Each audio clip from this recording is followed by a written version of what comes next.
Good morning, welcome back to our new YouTube channel. So ಇವಾಗ ನಾವು ರಾಗಿ ಕಣ ಸಂತೆ ಅಂತ ಅಲ್ಲಿಗೆ ಹೋಗ್ತಾ ಇದ್ದೀವಿ.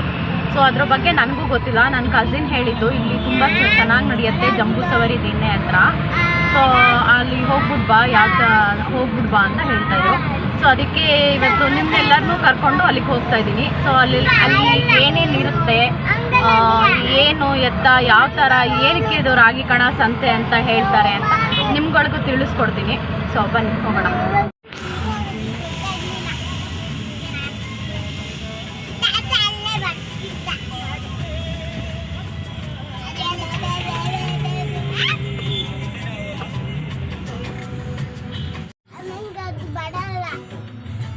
ಬರ್ದಿರುತ್ತೆ ರಾಗಿ ಕಣ ಸಂತೆಗೆ ದಾರಿ ಅಂತ.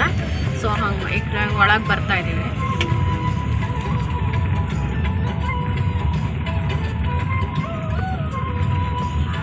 ನಾವು ಫಸ್ಟ್ ಟೈಮ್ ವಿಸಿಟ್ ಮಾಡ್ತಾ ಇರೋದು.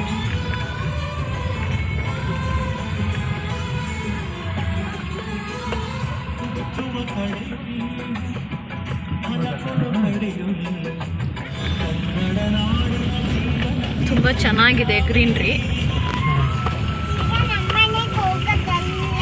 ಬೆಂಗಳೂರಲ್ಲೂ ಈ ಥರನೂ ಪ್ಲೇಸಸ್ ಇದೆ ಅಂತಂದರೆ ನಂಬಕ್ಕೆ ಆಗಲ್ಲ, ತುಂಬ ಚೆನ್ನಾಗಿದೆ. ಸೊ ಇದ್ರ ಲೊಕೇಶನ್ನ ನಾನು ಡಿಸ್ಕ್ರಿಪ್ಷನ್ ಬಾಕ್ಸಲ್ಲಿ ಹಾಕಿರ್ತೀನಿ. ಯಾರಿಗೆಲ್ಲ ಈ ಥರ ಎಲ್ಲ ಇಷ್ಟ ಆಗುತ್ತೆ, ಸೊ ಒಂದ್ಸಲ ಬಂದು ವಿಸಿಟ್ ಮಾಡ್ಬೋದು.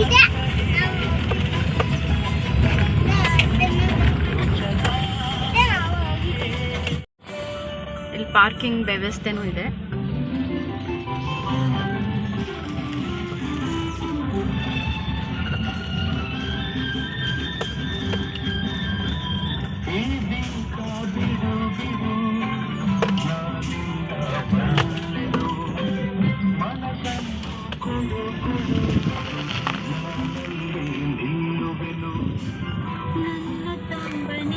ಇದು ನೋಡಿ, ಇದು ರಾಗಿ.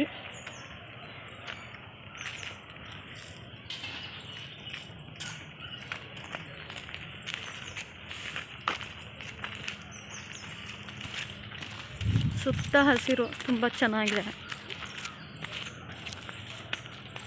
ಬಾಳೆಕಾಯಿ ಗಿಡ, ಪಪ್ಪಾಯ ಗಿಡ.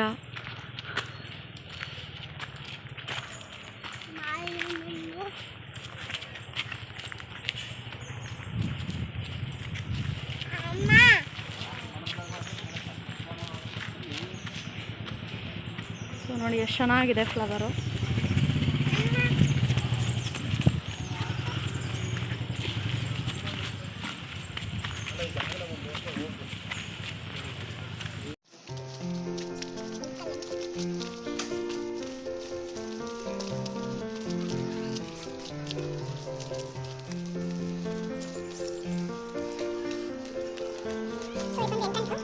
ಥರದ್ದು ಬಂದು ಇದು ಬನಾನಾ ಫೈಬರ್ಲಿಂದ ಮಾಡಿರೋದಂತೆ. ಸೊ ಇದು ಬಂದು ಏನದು ಕೈಮಗ್ಗ ಸಾಮಗ್ರಿಗಳಿಂದ ಮಾಡಿರೋದು.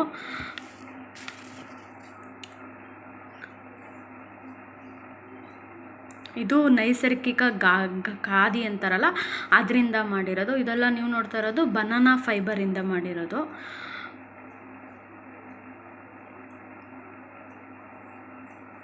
ಇದು ಬಂದು ಇದು ಖಾದಿ ಅಂತ ಹೇಳ್ತಾರಲ್ಲ, ನೈಸರ್ಗಿಕ ಖಾದಿ, ಅದರಿಂದ ತಯಾರಿಸಿರೋ ಬಟ್ಟೆಗಳು. ಸ್ವಲ್ಪ costly, but hand Medu. So ಇಲ್ಲಿ ನೋಡಿ, ಮನೆಯಲ್ಲೇ ಅಡುಗೆ ಮಾಡಿಕೊಂಡು ಆರ್ಗ್ಯಾನಿಕ್ಕಾಗಿ ಅಡುಗೆ ಮಾಡ್ಕೊಂಡು ಬಂದು ಇಲ್ಲಿ ಸಪ್ಲೈ ಮಾಡ್ತಾರೆ. ತುಂಬ ಚೆನ್ನಾಗಿದೆ. ಇದು ಬಂದು ಕೋಕೋನಟ್ ಆಯಿಲ್, ಆ ಥರ ಅದಕ್ಕೆ ಸಂಬಂಧಪಟ್ಟಿದ್ದು.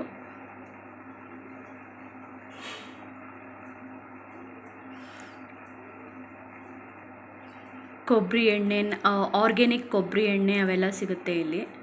ಇದೆಲ್ಲ ಇದು ಸಾವಯವ ಕೃಷಿಯಿಂದ ಮಾಡಿರೋ ಬೆಳೆಸಿರೋ ತರಕಾರಿಗಳು. ಕಾಸ್ಟ್ಲಿ, ಬಟ್ ತುಂಬ ಚೆನ್ನಾಗಿರುತ್ತೆ, ಆರೋಗ್ಯಕ್ಕೆ ಒಳ್ಳೆಯದು.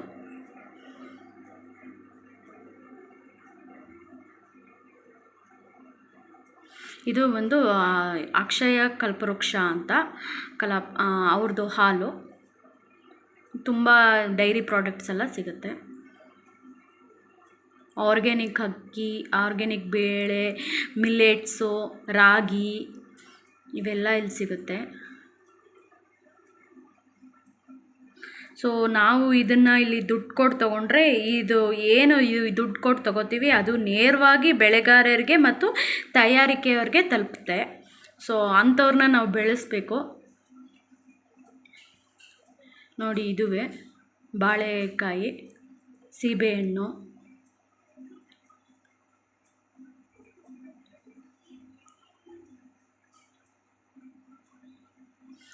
ಬೆಂಗಳೂರಿನ ಸುತ್ತಮುತ್ತ ಹಳ್ಳಿಗಳಿಂದೆಲ್ಲ ಬಂದಿದ್ದಾರೆ. ಕರಕುಶಲ ಸಾಮಗ್ರಿಗಳು ಇದೆಲ್ಲ.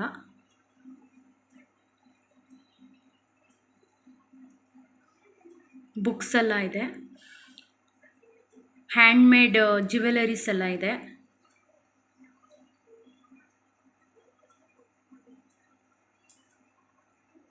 ಹ್ಯಾಂಡ್ಮೇಡ್ ಬುಕ್ಸ್ಗಳದೆಲ್ಲ. ಸಾರಿ, ಇದು ಐರನ್ದು ರಿಲೇಟೆಡ್ ಐಟಮ್. ಇದು ಮರದಿಂದ ಮಾಡಿರೋದು. ಸೊ ಈ ಥರ ಬೀಸಣಿಗೆ ಎಲ್ಲ ಮೊದಲೆಲ್ಲ ಹಳೇ ಕಾಲದಲ್ಲೆಲ್ಲ ಸಿಗ್ತಿತ್ತು. ಇವಾಗ ಈ ಥರದ್ದೆಲ್ಲ ಸಿಗಲ್ಲ. ಸೊ ಇದೆಲ್ಲ ಇಲ್ಲಿ ಸಿಗುತ್ತೆ.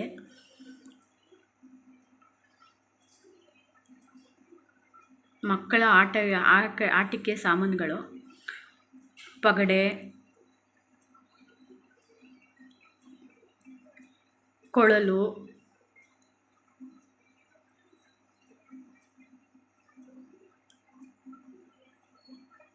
ಇದು ಜೇನುತುಪ್ಪ, ಆರ್ಗ್ಯಾನಿಕ್ ಜೇನುತುಪ್ಪ.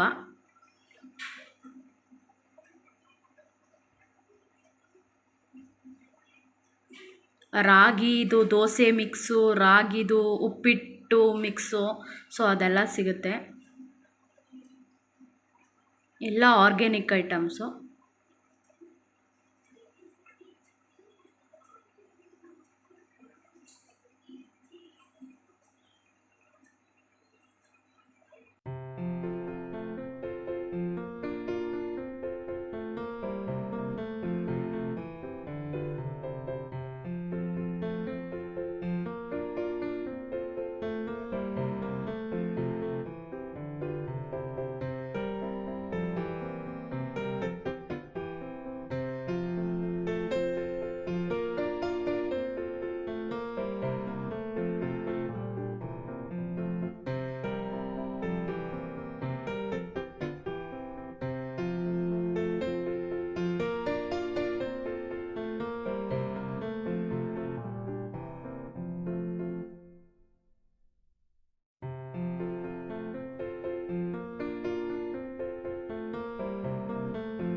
ಇವಾಗ ನಾವು ರಾಗಿ ಕಣಕ್ಕೆ ಬಂದಿದ್ದೀವಲ್ಲ, ರಾಗಿ ಕಣದ ಬಗ್ಗೆ, ರಾಗಿ ಕಣ ಏನು ಅದ್ರ ಬಗ್ಗೆ ತಿಳಿಸ್ಕೊಡೋಕ್ಕೆ ನಮ್ಮ ಜೊತೆ ಇದ್ದಾರೆ. ಮೇಡಮ್, ನಿಮ್ಮ ಹೆಸರು? ನನ್ನ ಹೆಸರು ಶ್ಯಾಮಲಾದೇವಿ. ಶ್ಯಾಮಲಾದೇವಿ ಮೇಡಮ್. ರಾಗಿ ಕಣ ಅನ್ನೋದು ವೀಕ್ಲಿ ಸಂತೆ, ವಾರ ಸಂತೆ ನಡೆಸ್ತೀವಿ. ಒಂದು ಹಳ್ಳಿಯ ಸಂತೆಯ ಮೇಲೆ ಯಾವ ರೀತಿ ನಡೆಯುತ್ತೋ ಅದೇ ರೀತಿ ನಡಿಬೇಕು ಅನ್ನೋದು ನಮ್ಮ ಉದ್ದೇಶ. ರಾಗಿ ಕಣ ಒಂದು 2-3 ಉದ್ದೇಶಗಳಿದೆ ಇದಕ್ಕೆ. ಒಂದು, ಈ ಸ್ಮಾಲ್ ಫಾರ್ಮರ್ಸು ಮತ್ತು hand making people who have no access to big market, malls and all that, we want to provide them the space and help them to sell their products and make some direct money without the botheration of middlemen and other problems. The second objective of Ragi Kana is to bridge the gap between rural and urban communities. See, urban people are always consumers and rural people are producers. So this gap has created lot of misunderstanding and lot of other problems. We want to see how this gap can be reduced by making the urban consumers know about the rural producers. What are the kind of problems they have? How do they produce things? How important it is to encourage the handmakers to reduce the waste, to reduce pollution, to reduce the environmental problems. So generally, Ragikana has activities like providing platform for organic farmers, small farmers, hand-making people, handicraft people, and every week we have discussion forum where we make people understand why we have this Sante, how it is helping rural migration, how it will help protect the environment for our future, these kind of issues. So among the activities, the major activity, as you know, the selling and buying, and discussion forum where we invite experts, practitioners, and people who are involved in various activism, who come and talk about it, make people understand the relevance and importance of this kind of small community markets. The second activity we have is the farm walk. See, Ragikana is situated in a 20-acre farm. The Hulkul Trust, the family trust, owns this. So it's a joint venture. Okay. It's a joint work between Hulkul Trust, Family Trust, and Ragikana. Gram Seva Sangha is a umbrella organization of this. So we have a farm walk. We take children and youth in the farm. We explain how important it is to grow trees, connect them with the nature.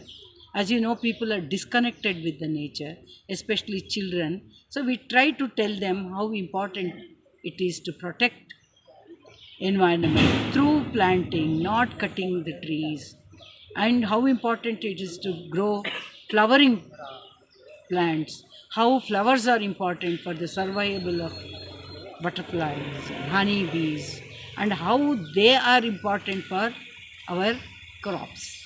So this kind of connection we try to make with children and youth. The other activity is to have cultural activities. We have a lot of musical concerts. We have folk art workshops for children to make with the hand the clay, the leaves, the palm, all that. We have theatre who come and play here with the same message. So these are the activities. For past 5 years we have been running this. It's helping lot of, for example, you see those ladies who bring snacks. It's a small income for them every week. They cook at home, bring here and sell. And people love homemade food, especially on Sunday morning. They come here, relax in this farm, the green farm, 20-acre farm. It's impossible to even imagine that it exists in Bangalore. So that's the whole purpose of Ragikana.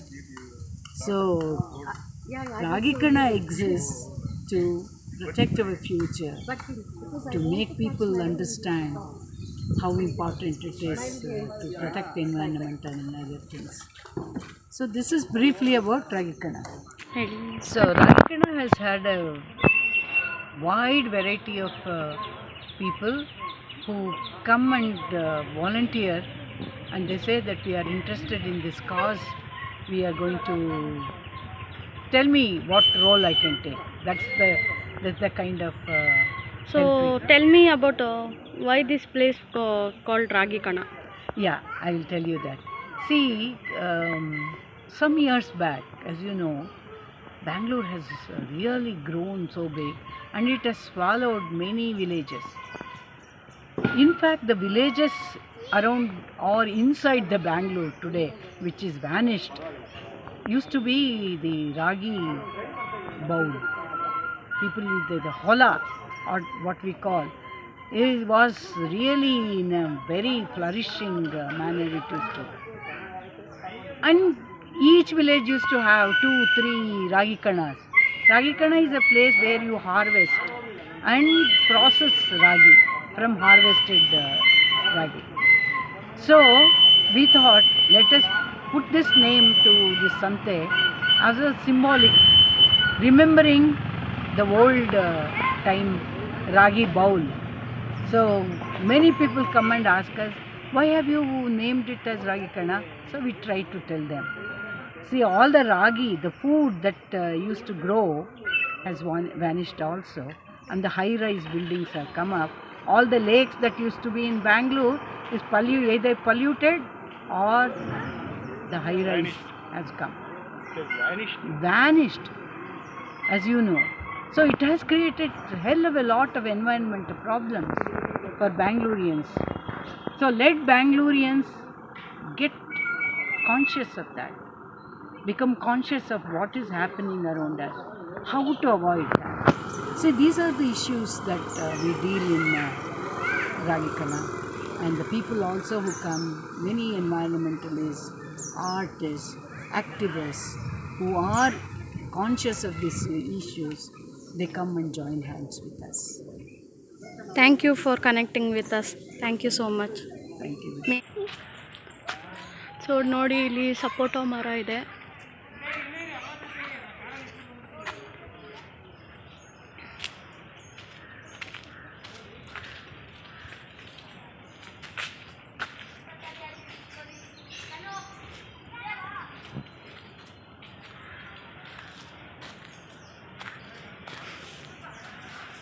ಹಚ್ಚ ಹಸಿರು ಯಾರಿಗೆ ತಾನು ಇಷ್ಟ ಆಗಲ್ಲ ಹೇಳಿ. ಇಲ್ಲಿ ನೋಡಿ, ರಾಗಿ ಕಣ ಕೆಫೆಗೆ ದಾರಿ ಅಂತ ಇದೆ. ಸೊ ಬನ್ನಿ ಅಲ್ಲಿಗೆ ಹೋಗೋಣ.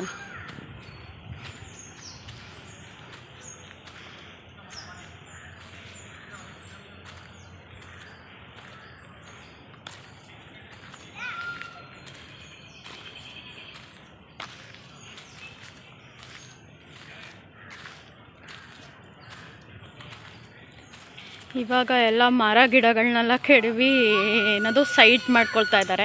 ಸೊ ಅಂಥದ್ದಲ್ಲಿ ಬೆಂಗಳೂರಲ್ಲಿ ನಮಗೆ ಈ ಥರ ಪರಿಸರ ಸಿಗೋದು ತುಂಬ ಅಪರೂಪ.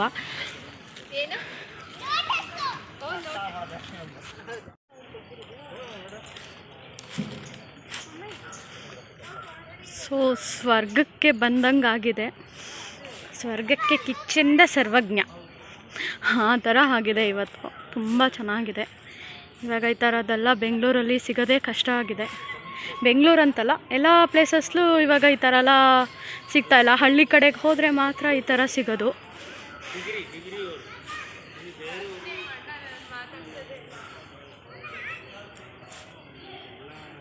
ಹಚ್ಚ ಹಸಿರು ತುಂಬ ಚೆನ್ನಾಗಿದೆ. ಎಲ್ಲಿ ನೋಡಿದ್ರೂ ಹಸಿರು, ಎಲ್ಲಿ ನೋಡಿದ್ರೂ ಸಪೋಟ ಮರ.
ಸೊ ನೋಡಿ ಫ್ರೆಂಡ್ಸ್, ಇಲ್ಲಿ ಏನದು ರಾಗಿ ಕಣ ಕೆಫೆ ಅಂತ ಇದೆ. ಸೊ ಇಲ್ಲಿ ಹೋಮ್ ಮೇಡ್ ಫುಡ್ನ ಮಾಡ್ಕೊಂಡು ಬಂದು ಮಾರ್ತಾರೆ. ಸೊ ಯಾರು ಈ ಪ್ಲೇಸ್ಗೆ ವಿಸಿಟ್ ಮಾಡಿದಾಗ ಮಿಸ್ ಮಾಡದೆ ಇಲ್ಲಿ ಬಂದು ಟೇಸ್ಟ್ ಮಾಡಿ, ತುಂಬ ಚೆನ್ನಾಗಿದೆ.